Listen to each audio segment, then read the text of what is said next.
এ যেন সেই ফিনিক্স পাখি, আগুনে পুড়ে ছাই হয়ে যে জন্মায় আরো খাঁটি হয়ে, ফিরে আসে আরো শক্তি ও সাহস নিয়ে। পতন নীরবতা ভেঙে তিনি আসলেন।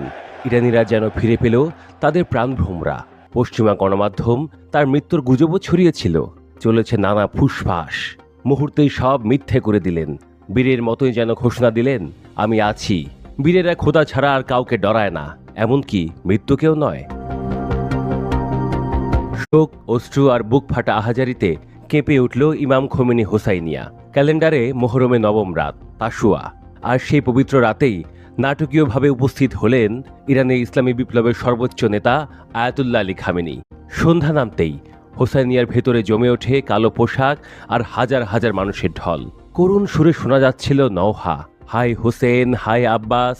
অশ্রুসিক্ত চোখে মানুষ যখন দুঃখ আর স্মরণে বিভোর, ঠিক তখন